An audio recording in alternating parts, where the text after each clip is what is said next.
Saudara, penangkapan pelaku yang menjebak ratusan mahasiswa IPB hingga terjerat pinjaman daring atau online sebelumnya didahului adanya laporan dari para korban. Bagaimana para mahasiswa bisa terjerat dan langkah hukum apa yang akan ditempuh? Kita terhubung dengan salah satu ibu korban sekaligus koordinator korban pinjaman online mahasiswa di Bogor, Dewi Aryani. Selamat malam Ibu Dewi. Selamat malam, Mbak. Ibu Dewi, boleh tolong digambarkan kepada kami atau diceritakan dulu apa asal muasal ketika Ibu pertama kali tahu anak Ibu ini jadi korban pinjaman online? Oke, awalnya ini anak saya mungkin sudah merasa tertekan ya, karena anak saya memiliki tagihan, terus juga chat-chat untuk menagih dan telepon itu sampai puluhan kali dalam sehari. Kemudian dalam menagih tanggung jawab, untuk dibayar pinjaman tagihan tiap bulannya ini dari pelaku ini tidak ada itikat baik gitu. Bahkan terjadi keributan antara anak saya dan pelaku. Pelaku ini sempat memaki-maki anak saya gitu, sehingga anak saya ini sudah cukup tertekan. Akhirnya anak saya menceritakan kepada saya. Oke, berapa banyak uang yang anak Ibu pinjam di pinjaman online ini? Kebetulan anak saya ini 2, Mbak, yang menjadi korban. Oke. Anak saya yang pertama itu sekarang pinjamannya 6 juta sekian ya, 6 juta lebih. Kemudian anak saya yang kedua ini yang besar, 20 juta lebih. Oke, dan uang pinjaman online ini digunakan untuk apa, Bu? Uang pinjaman online ini ditransferkan, Mbak, ke transfer pelaku. Anak kami ini hanya mendapat keuntungan komisi lah, pelaku ini menjanjikannya itu komisi 10% dari total limit yang dipinjamkan. Oke, jadi ini judulnya pinjaman online dengan modus iming-iming bisnis, begitu kira-kira Bu Dewi ya? Iya, Mbak. Tahu pinjaman online ini dari mana Bu, anak-anak Ibu? Dari pelaku ini. Jadi sebelumnya anak-anak kami tidak pernah menggunakan aplikasi pinjaman ini.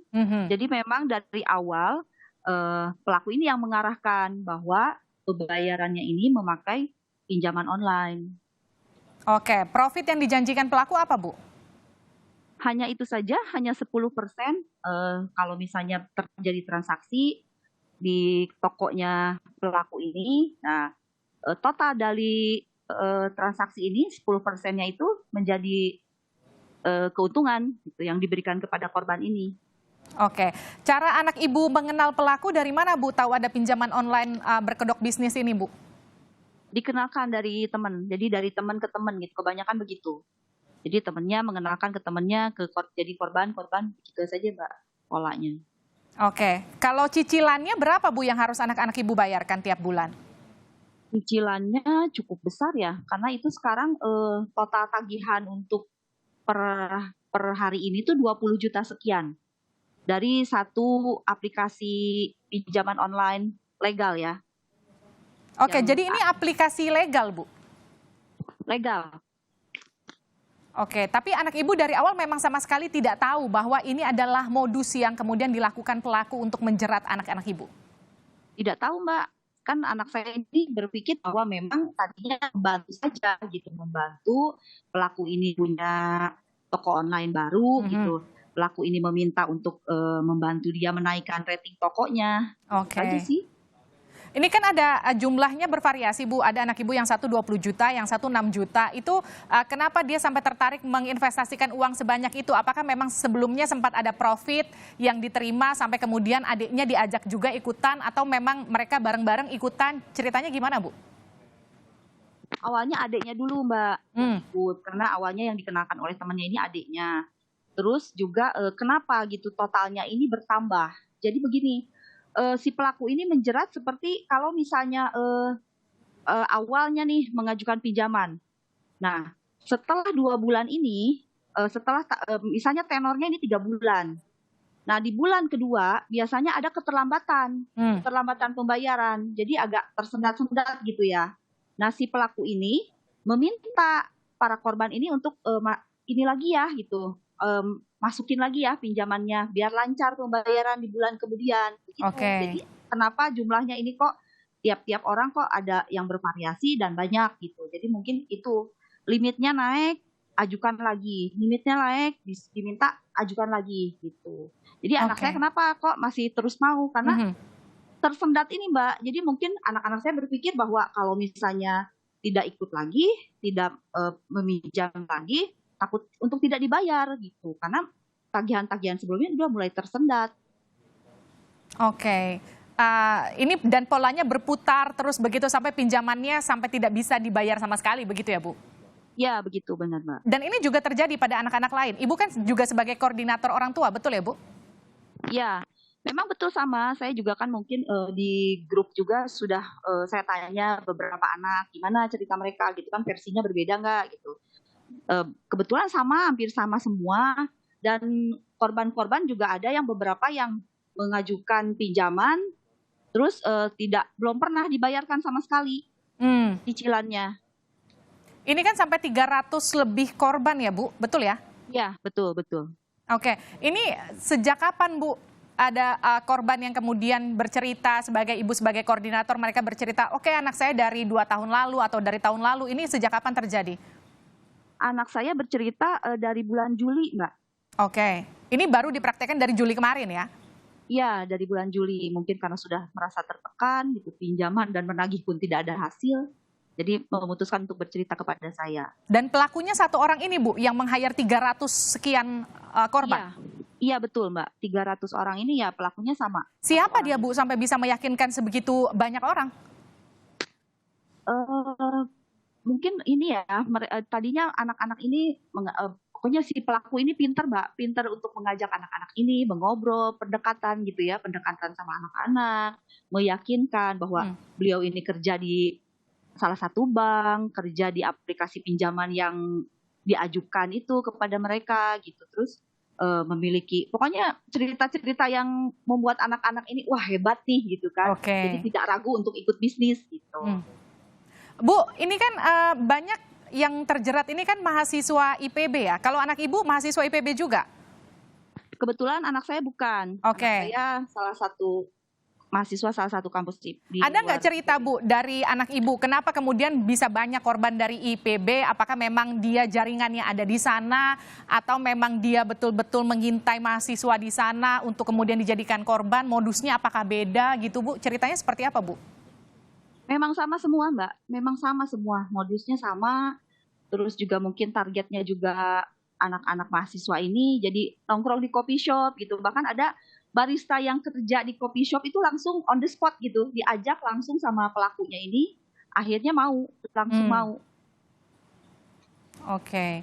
Apa yang kemudian Ibu lakukan setelah Ibu tahu anak Ibu jadi korban? Ibu langsung lapor ke polisi atau Ibu kemudian berkoordinasi dengan orang tua korban yang lain atau seperti apa, Bu?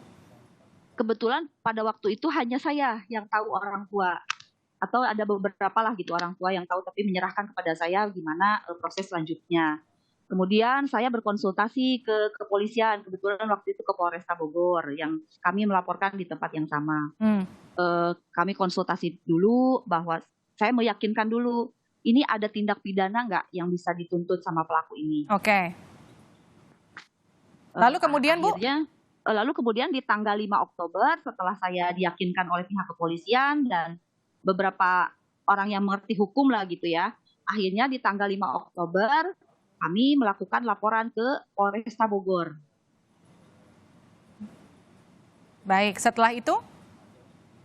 Setelah itu sampai ini mungkin sudah 1 bulan lebih ya prosesnya. Karena saya ini mengumpulkan bukti-bukti dulu gitu. Saya meminta diarahkan sama penyidik, Bu, nanti tolong diminta kumpulkan bukti-bukti. Bukti-bukti transaksi dari uang-uang yang masuk gitu. Uang-uang yang masuk ke pelaku ini dari aplikasi dan atau yang uang yang masuk ke rekening dan ditransferkan kembali ke para korban ya? Ya. Oke. Dan ini bukti-bukti apa yang sudah Ibu kantongi sekarang? Ibu koordinir semua bukti yang dimiliki korban? Kebetulan iya.